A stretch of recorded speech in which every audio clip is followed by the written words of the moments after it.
Welcome to Paranormal Files. I'm your host, Zoe Parker, and in today's episode, we examine one of the most disturbing and consistent shadow figures ever reported. He doesn't speak. He doesn't move. He simply watches. Tall, featureless, cloaked in darkness, and always wearing a hat. For decades, he has appeared in bedrooms, on roadsides, in mirrors, and in nightmares. Some say he's a ghost, others say he's something far worse. They call him the Hat Man. The Hat Man is not a new phenomenon, though the name itself only gained traction in recent decades. Long before the internet gave it form and shared language, descriptions of a tall, shadowy figure wearing a wide-brimmed hat appeared in disparate cultures across continents. The most unsettling part isn't just the similarity of the sightings. It's the fact that they were happening simultaneously, in places thousands of miles apart, among people who had never heard of each other. In ancient Mesopotamian mythology, shadow beings were often considered omens of death or demonic watchers. Some texts described a night watcher who appeared at the edge of dreams, always still, always silent. In Europe during the Middle Ages, there were whispered tales of a dark man who would stand at the edge of a child's bed, tipping his hat before vanishing. The figure was rarely spoken of publicly. In rural folklore, it was bad luck even to acknowledge him. By the 20th century, these encounters started surfacing in clinical accounts of sleep paralysis. Doctors recorded patient reports of waking up frozen, terrified, with a sense of a malevolent presence in the room. Time and again, they described a tall figure cloaked in black, often wearing a fedora or a wide-brimmed hat. The first major cluster of modern reports began in the 1950s, with victims describing eerily similar details despite geographical and cultural differences. Some said he had glowing red eyes. Others insisted his face was featureless, a void. A few claimed he grinned. In 2001, a man named Timothy Brown created the website The Hat Man Project, intending it as a place for people to share their experiences with the entity. He had encountered the Hat Man as a child, standing in his hallway for several nights in a row. Brown expected maybe a few responses. Instead, thousands of people from around the world submitted eerily similar stories. The flood of testimonies revealed a global pattern. Age, race, language, and location didn't matter. The Hat Man had been seen by soldiers in Afghanistan, by children in suburban Canada, by elderly patients in hospice care in Brazil. Most sightings shared several elements: paralysis, fear that felt beyond rational explanation, and the feeling that the entity was aware, intelligent, watching, waiting. Some witnesses reported waking up with unexplained bruises. Others said that the Hat Man would vanish if a light was turned on or a prayer was spoken. In rare cases, the figure was seen by multiple people at once, which undermined the idea that the experiences were purely subjective or hallucinatory. The widespread consistency of these reports gives the Hat Man a unique place in paranormal folklore. He's not bound to a specific location, not tied to a particular culture, and doesn't follow the rules of traditional hauntings. He appears without warning, seemingly drawn to fear, illness, or emotional turmoil. He doesn't speak. He doesn't act. He watches and then disappears. And yet for those who have seen him, his presence feels unforgettable, like something ancient has taken notice of them and might return. One of the earliest recorded modern encounters with the Hat Man came from a woman named Carol Winters, who in 1963 was living with her family in a small farmhouse outside Des Moines, Iowa. She was just 10 years old when she first saw him, standing at the foot of her bed during a violent thunderstorm. She couldn't move, couldn't scream. Her eyes were fixed on the silhouette of a tall man in a long coat and a broad-brimmed hat. He didn't move. He didn't blink, but she felt his gaze like a weight on her chest. It wasn't until the flash of lightning illuminated her room that the figure vanished. Carol never spoke of it, not until years later, when she was an adult and stumbled upon an article describing similar experiences. She had never heard of sleep paralysis. She hadn't known anyone else had seen the same figure. What struck her most wasn't just that the descriptions matched, it was the detail of the hat.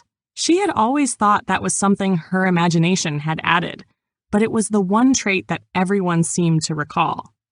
Another account came from a Marine stationed in Okinawa in the early 1980s.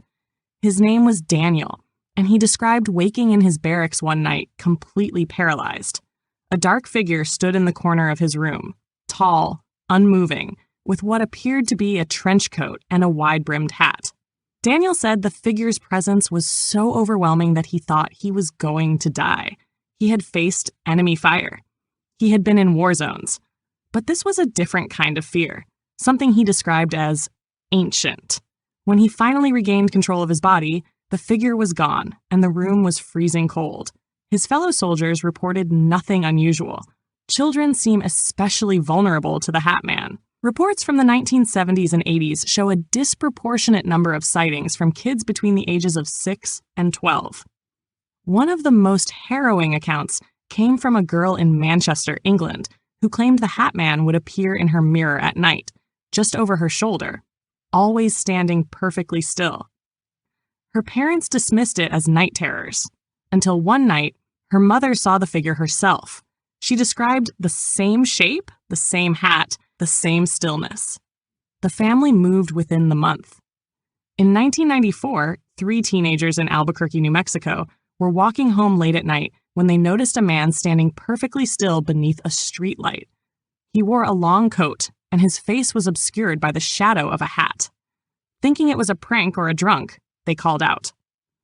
The figure didn't move. They threw a bottle in his direction. It passed straight through him and shattered on the sidewalk. They ran. One of the boys returned with his father minutes later. The street was empty, but the air smelled like burning. There's no pattern to the Hat Man's appearance, no geographic anchor, no consistent trigger. But across the thousands of stories, 2 things remain constant: his silence and his stare. Whether seen once or over multiple nights, he leaves a lasting impact. Witnesses often report years of nightmares, anxiety, and a lingering sense of being watched. And in some cases, he returns, sometimes after days, sometimes after decades, always the same, always silent, always watching. As reports of the Hat Man increased throughout the late 1990s and early 2000s, so too did the efforts to understand, document, or debunk the phenomenon. Paranormal investigators, independent researchers, and in some cases psychologists began to take note, not necessarily because of belief, but because of the sheer consistency across cases. People from entirely different backgrounds and belief systems were describing the same figure down to the details: height, posture, silence, and of course, the hat. One of the earliest attempts at formal documentation came from a collaborative research group in Toronto, Canada, which began compiling sightings in 2003. The team included sleep researchers, cultural anthropologists, and audio-visual specialists. They gathered hundreds of first-hand accounts with a focus on verifying timelines, locations, and psychological profiles. Although the group did not make any claims about the supernatural, they did publish a paper noting that over 80% of their interviewees described not only a sense of paralysis, but a precise physical description of a figure that matched across their testimonies, despite no shared exposure to each other's stories or prior reports. Several ghost hunting groups attempted to capture physical evidence of the Hat Man. A team in Missouri conducted repeated overnight investigations at a rural farmhouse where a family had reported multiple sightings. Cameras were placed in every room, along with temperature sensors and electromagnetic field detectors. Nothing appeared on video, but the temperature dropped suddenly on 3 separate nights, always in the hallway where the family claimed the Hat Man would appear. The drops were sharp and confined to that one area, even though no windows or vents were nearby. On the 4th night, an audio recorder captured what sounded like slow, deliberate footsteps, despite the house being empty. In 2009, a law enforcement officer in Oregon reported seeing the Hat Man while responding to a routine wellness check at an elderly woman's home. The woman had died in her sleep, and the officer, entering alone, claimed to have seen a man in a hat standing at the foot of the bed. He drew his weapon and shouted commands, but the figure didn't move. When backup arrived seconds later, the room was empty. The officer was so shaken he filed a psychological incident report, an unusual step in a nonviolent case. The detail of the hat wasn't mentioned in his official report, but appeared in a private interview later conducted by a local journalist. The officer swore he had never heard of the Hat Man legend before that night. Attempts to photograph or record the entity have met with frustrating results. In several alleged sightings, witnesses who attempted to take a picture found that their devices either malfunctioned or produced images that were too dark or distorted to analyze. In 2015, a teenager in Berlin claimed to have captured the Hat Man in a mirror selfie taken during a sleepover. The image went viral online, a blurry silhouette with a hat standing behind her in the reflection. But skeptics pointed out the possibility of digital manipulation. The girl never posted again. While scientific institutions remain skeptical, not all researchers dismiss the phenomenon entirely. Dr. Alan Rivner, a sleep psychologist at a clinic in San Francisco, has studied sleep paralysis for over 2 decades.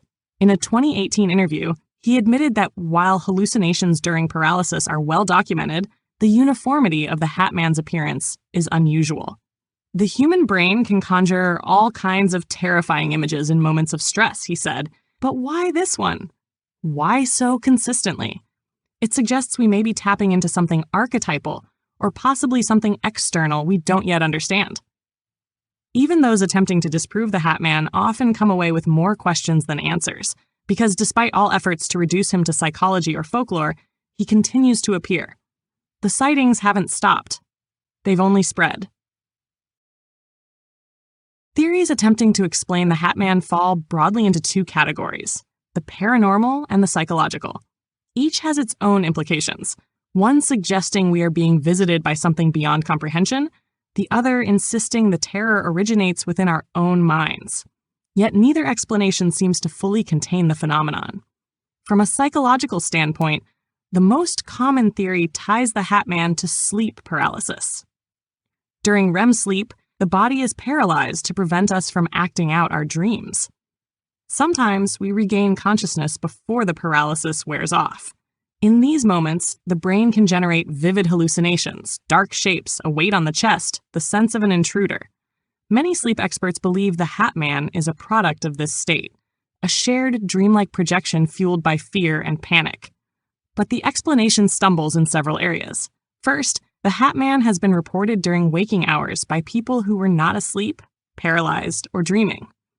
Second, the consistency of his form, especially the hat, is difficult to attribute to cultural suggestion, especially in reports that predate internet folklore or mainstream awareness. The human mind may be powerful, but why would it repeatedly invent the same figure, across cultures, over generations, without prompting? A more nuanced theory suggests that the Hat Man is a type of tulpa, a thought form created by collective belief. In essence, if enough people believe in something, it begins to take shape. The Hat Man, then, might be a manifestation of fear itself, an autonomous psychic imprint born from the collective subconscious. According to this theory, he didn't exist until we gave him shape, and now he lingers because we continue to feed him with stories, fear, and attention. From a paranormal perspective, interpretations become darker. Some researchers believe the Hat Man is not a ghost, but a shadow entity, something fundamentally different from human spirits. Shadow beings are said to exist between dimensions, feeding on human emotion, especially fear. The Hat Man, with his detached stare and oppressive presence, may be a higher order of this type, a conscious entity that chooses when and to whom it appears. Others go further, classifying the Hat Man as demonic. Unlike ghosts, who are often tied to locations or personal histories, the Hat Man shows up wherever he pleases. He doesn't haunt a house. He haunts people. Some who have seen him report a string of misfortunes after the encounter, nightmares, illness, even death in the family. A few describe a lingering depression or sense of dread that lasts for years. In extreme cases, people have sought spiritual cleansing or exorcism, convinced that something followed them after the encounter. Then there are those who link him to ancient mythologies. The man in black archetype appears in many cultures. The Grim Reaper, the silent observer, the harbinger of death. The hat, in some folkloric traditions, was a symbol of power, of travel between worlds. If this interpretation holds, the Hat Man might not be a new entity at all, but something ancient, wearing a modern face to reflect our fears back at us. Some spiritualists believe he is a gatekeeper of sorts, appearing during moments of personal crisis, emotional trauma, or spiritual awakening. Not evil necessarily, but drawn to thin places, moments when the barrier between worlds weakens. In this view, the Hat Man is not here to harm, but to observe, and to remind us that something else is watching. None of these theories, scientific or spiritual, provide definitive answers. And perhaps that's what makes the Hat Man so terrifying. He doesn't fit neatly into any category. He doesn't explain himself. He simply appears, and once you've seen him, he's almost impossible to forget. In the last decade, the Hat Man has not only persisted, he has become more visible, both through first-hand accounts and viral digital culture. Reports continue to surface from all over the world, often in real time, through forums, social media platforms, and video content. TikTok in particular has become a hub for users documenting paranormal experiences, and sightings of the Hat Man have formed their own unsettling subculture. In 2021, a series of videos by a user named @Paradreams gained attention after she claimed that a dark figure had been appearing in her bedroom at exactly 3:04 a.m. for several nights in a row.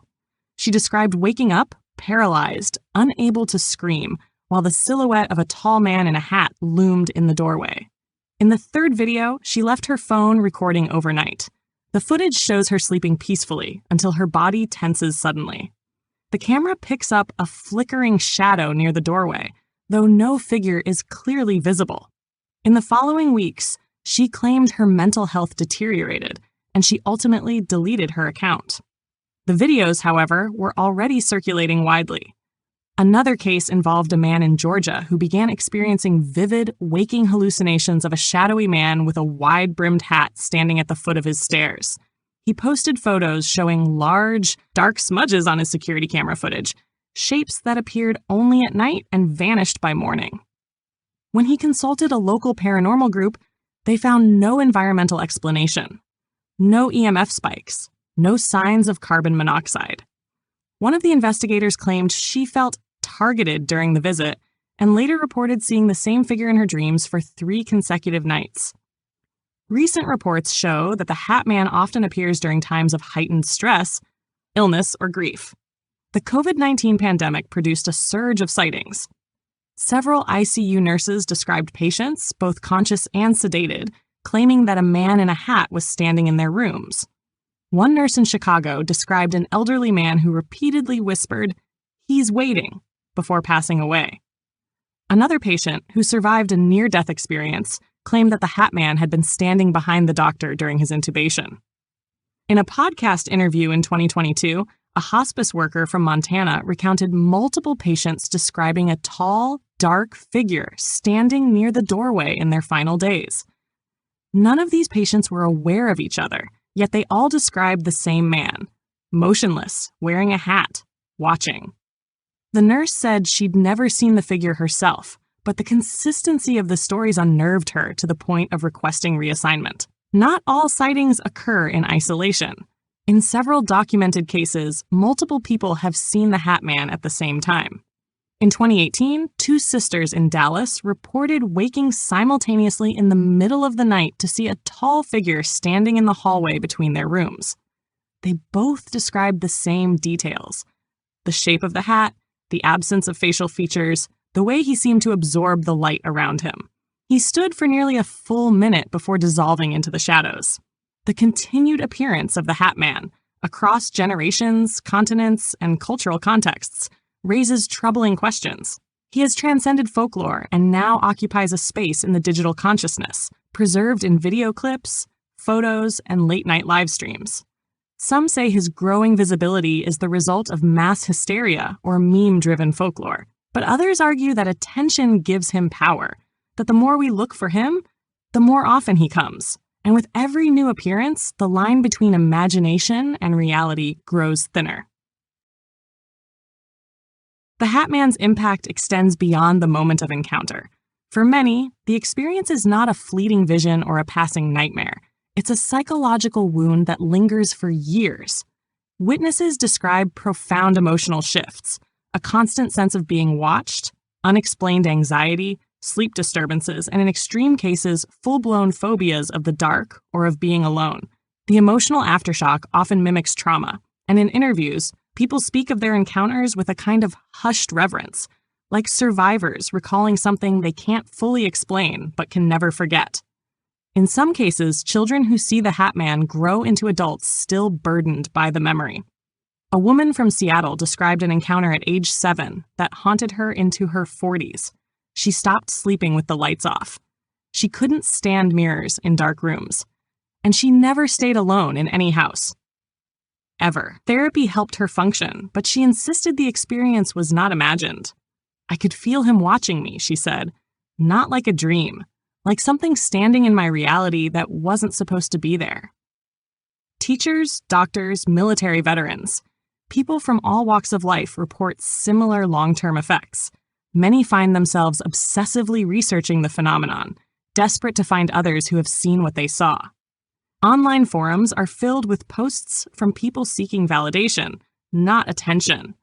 Some are just trying to understand why a shadow shaped like a man in a hat has followed them since childhood. Others worry the sightings are a sign of deeper psychological instability. But the shared consistency of the experiences often brings comfort, even when the fear never fully disappears. Culturally, the Hat Man has become a symbol of existential dread, appearing in music, art, short films, and digital animation. Indie horror games feature characters clearly inspired by him. Graphic novels and webcomics depict him as a cryptic antagonist or cosmic observer. He has become something like the boogeyman for the digital age, except this monster doesn't growl or lunge. He just watches. For some communities, especially those with strong religious or spiritual roots, the Hat Man is viewed through a moral lens. He is not just a spirit, but a test. A demon. A warning. In evangelical circles, he is often described as a form of spiritual warfare, a presence that arrives when someone has strayed too far from faith, or when dark energies are near. Catholic forums sometimes refer to him as a watcher spirit, a demonic entity that cannot possess but can influence, spreading fear, despair, and spiritual exhaustion. In indigenous and African spiritual traditions, similar figures appear in dreams and visions, guardians, ancestors, or malevolent beings, depending on the context. What sets the Hat Man apart is his silence, his refusal to engage. In these traditions, silence is often interpreted as dominance. A being that does not need to speak commands more fear than one that does. The psychological and cultural fallout of these sightings raises difficult questions. Is this a shared trauma passed from one generation to the next through story and suggestion? Or is it a real external force, one that manifests only under specific conditions? Whether viewed as a supernatural being, a trick of the mind, or something more symbolic, the Hat Man has claimed a permanent space in the collective psyche. And for those who've seen him, he never truly leaves. Across the countless stories, there are certain details that refuse to be ignored. Like echoes from a single source, they repeat with disturbing regularity. A tall figure, often over 6 feet in height. A long coat or cloak, sometimes described as moving slightly, even when the figure itself remains frozen. The hat, always a hat, sometimes a wide-brimmed fedora, sometimes a flat preacher's hat, but never missing.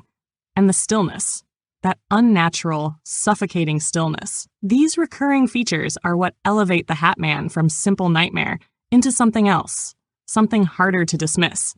If it were purely a product of the mind, surely the details would vary more widely. But from Arizona to Australia, South Korea to South Africa, people are seeing the same figure with the same description. The more the stories are compared, the harder it becomes to view them as isolated delusions. They begin to resemble pieces of a much larger pattern. One of the most chilling consistencies is the emotional response. Witnesses rarely report curiosity or confusion. They report terror, primal, immobilizing fear that seems to bypass rational thought entirely. People describe the moment of encounter as feeling wrong, heavy, or outside time. Some say it was like the world paused. Others describe a deep, wordless understanding that they were in the presence of something ancient and powerful, something not human. This fear is not always tied to an aggressive action. In fact, the Hat Man rarely moves. He doesn't lunge. He doesn't chase. but his very presence seems to pull a visceral reaction from those who see him. Equally disturbing is the sense of being chosen. Witnesses often report that the Hat Man appears at moments of vulnerability, illness, emotional distress, trauma, or major life upheaval.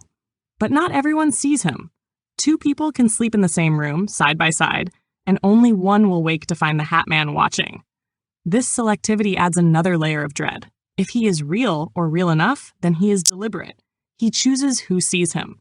And for those chosen, the encounter often feels like a turning point, though not always one they can explain. There are also instances of recurring appearances. He's not always a one-time visitor. Some people report seeing him for weeks, months, even years, always in the same spot at the same time. Others claim he appears only at key moments, almost like a harbinger. One man in Nevada described seeing the Hat Man 4 times in his life, just before a near-fatal car accident, the day before his brother's suicide, again during a life-threatening illness, and once more on the night his home caught fire. He called it a shadow of endings. These threads, shared details, shared fear, and recurring patterns form a tapestry of something far larger than any single experience. It's a mystery that defies time zones, language, and belief systems. One that has taken shape not through folklore or fiction, but through the lived experiences of thousands who have no reason to lie and everything to lose by admitting what they've seen. Whatever the Hat Man is, his presence endures, not in the shadows, but in the memories of those who saw him, not in myths, but in the still dark corners of real life. What if the Hat Man isn't just a passive observer? What if his presence marks more than fear or coincidence? Some believe he is an omen, an early warning of approaching tragedy. Others see him as a spiritual parasite, drawn to suffering like a moth to flame. But there are those who whisper a more unsettling theory, that he doesn't just watch, he chooses. That his stillness is not inactivity, but judgment. There are cases where his appearance has been followed by a gradual unraveling of a person's life. In one account from 2013, a schoolteacher in rural Arkansas began seeing the Hat Man in her dreams. At first, he stood at a distance outside her home, watching through the windows. Then he appeared in her hallway. Then her bedroom, always silent. She described the weeks that followed as descending into chaos. Her car failed inexplicably. Electronics malfunctioned. Her health declined rapidly. She lost her job, then her home. She believed the figure wasn't just a symbol of fear. It was a catalyst, a presence that fed on her collapse. What if the Hat Man is more than one entity, a fragmented intelligence appearing with the same face, like masks of a deeper, darker force? The similarity across sightings could mean that what people perceive as one being is actually a manifestation shared by multiple entities, each exploiting the same image because it works. If that's true, it opens the door to terrifying possibilities. That there isn't just one Hat Man, but many. That they are spreading. Another possibility is that the Hat Man isn't external at all, but a projection of something buried deep within us, fear given form. But that only raises further questions. How is it that people from opposite ends of the world imagine the same figure without having heard of him? What mechanism within the mind could conjure such uniformity? A more cosmic theory suggests the Hat Man is a traveler, something that moves through dimensions, slipping through cracks in time and consciousness. Not a ghost, not a demon, but a being that exists in a state we can barely comprehend. His visits could be experiments, observations, measurements. In this scenario, humanity isn't haunted. We're being studied.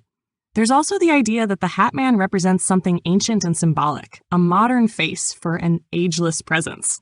Across cultures, there have always been watchers, judges, death-bringers cloaked in darkness. The wide-brimmed hat might not be an article of clothing at all, but a symbol, a crown, a mark, a signal to the subconscious that what we're seeing isn't human and never was. One of the most disturbing theories posits that the Hat Man doesn't exist in our world, but we exist in his. That he isn't appearing here, we're the ones drawing too close to wherever he resides. Like an insect too near the flame, we're glimpsing something we were never meant to see. And the longer we stare, the more likely it becomes that he stares back. The what-ifs multiply. What if he is tied to trauma, only appearing to those on the edge of something irreversible? What if his arrival is not a warning, but an invitation? What if every appearance is a thread being pulled, loosening something ancient beneath the surface of our world? If these speculations hold even a grain of truth, then the Hat Man may not be a fleeting visitor, but a fixture of reality's darker architecture, something fundamental, hidden just out of sight, revealed only in our most vulnerable moments, and once revealed, never truly gone. There is something deeply unsettling about a figure who does nothing but watch. In every mythology, every culture, stories of darkness and fear usually come with action, things that chase, that howl, that threaten. But the Hat Man never runs, never speaks. He doesn't announce his intentions. He doesn't need to. His presence alone is enough to collapse the human sense of safety. He simply exists in the doorway, in the corner, in the mirror. And that's what makes him so deeply terrifying. His silence is not absence, it's certainty. People who've seen him often speak as if they've been marked. There's a quiet resignation in their words, as if the experience made them aware of something they can't unsee. Not all of them believe he was evil. Some aren't sure what he was at all. But what binds them together is the unshakable sense that what they saw was real, more real than the room they were in. He left no trace, no sound, no evidence, but he altered something inside them. That alteration doesn't fade. No proof has ever captured the Hat Man in full. No photo has frozen his silhouette. No video has explained his timing. He comes and goes outside of logic, outside of permission. He doesn't ask to be believed. And maybe that's why his legend spreads, not as folklore, but as quiet confession. Late-night forums, anonymous stories, trembling voices on podcasts. The same descriptions whispered in different tongues by people who've never met. Maybe the Hat Man is a warning of what we become when we deny what we feel. Maybe he's a consequence of a world that refuses to look at its fear, its loss, its hidden darkness. Or perhaps he's something far simpler, something that lives just beyond the veil, curious about us, drawn to moments when our minds crack open just wide enough to see him. And once seen, he lingers. Not physically, not even spiritually, but in the fear that creeps back every time the room goes quiet. As stories multiply and awareness grows, it's possible we'll understand more. Patterns will sharpen. Researchers will dig deeper. But some things resist explanation by design. They live in the shadows not because they're hidden, but because they are the shadows. And if one night, while waking from a half-remembered dream, you find yourself staring at the corner of your room, unable to move, with a cold weight settling on your chest, you might understand something too. A shape may be waiting in the dark, tall, motionless, wearing a hat, and you'll know without needing to be told that it's been waiting there long before you opened your eyes. Thanks for listening. This has been Paranormal Files. If you enjoyed today's episode, be sure to follow us wherever you get your podcasts. And if you'd like to support the show, subscribe to the Forbidden Knowledge Network on Patreon. Subscribe now.